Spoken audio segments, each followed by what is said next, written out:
Hi, we're here with Jules from Challenge Settlements, and we're just talking about some of the pitfalls of buying property in WA and the settlement process. So, Jules, what are some of the challenges that people often come up with? Hi, Josh. That's a very good question because it is a complex issue.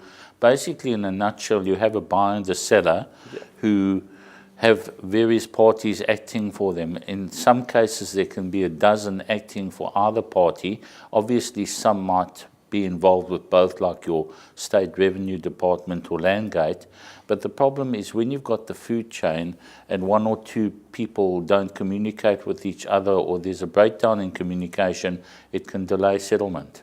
Okay, definitely. And with there's obviously a few little suggestions and ideas that you have about making this process smoother and faster for people. What are some of the ideas or suggestions that you can share with people watching the video? Well, I think first of all, it's important to choose your team properly.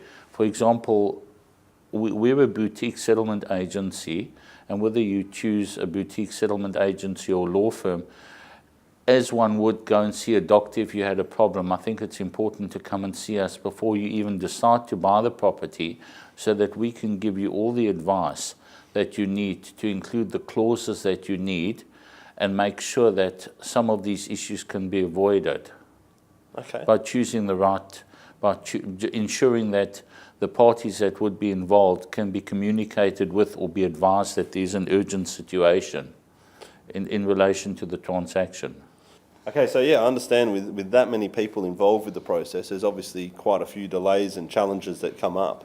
So what would be some of the typical challenges or delays that most people aren't aware of in the process? Well, Josh, these are really important issues, because I think your most important issue is choose a realistic settlement day. Yep. If you choose the day before the end of the financial year end or the day before Christmas, everyone's rushing to go on holiday. The people in the banks or Landgate are closing early. So I think one of the issues is to choose a realistic settlement date. I think the other thing is most people like to settle on a Friday, which is bad sometimes, because if the settlement doesn't go through, you can't move on the weekend.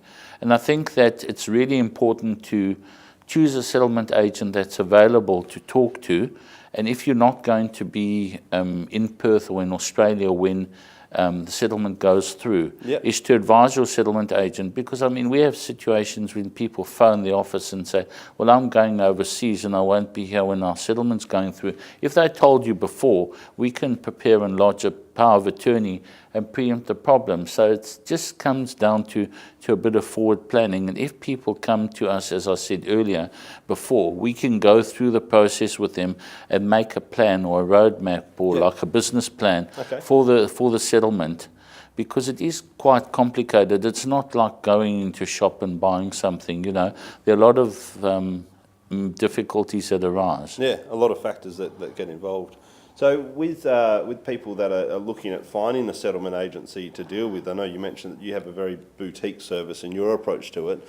So what are some of the key differences with Challenge Settlements? I think the most important key differences is that we're a boutique agency. We both have a vested interest in the settlement agency. My partner Jack runs the settlement agency, and he uses his best endeavours to make sure the matter settles. I think we take ownership of the problem. Instead of phoning the agent and say, you go and get the transfer signed or you do this, we will do it. If we send a transfer of land out, instead of waiting a week before it comes back, we're on to the client, we follow up and check with them. Have you signed your mortgage documents? Have you done this? Have you signed your discharge of mortgage? We don't leave anything to chance. And we just try and preempt the problems and make sure that the inspections and things that have to be done in terms of the contract are done. Yeah, fantastic. Basically, as a settlement agent, we are there to protect the interests of the buyer or the seller. And we have to make sure that there are no encumbrances or items on the property. And these are things that people should take into account when choosing a settlement agent, because some don't look at the kind of service they're getting for the price they're paying. Yeah. And at Challenge, we pride ourselves in professional service. Our work is neat. Yep. It goes out. The documents are indicated as to, or on the documents are indicated as to where you have to sign, and it's actually very simplistic.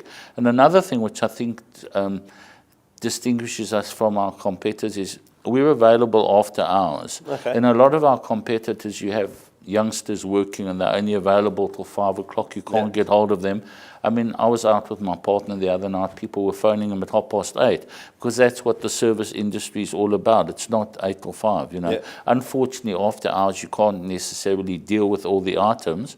But that in a nutshell, and if people want to see, they can look on the website because there are a whole lot of items on the website.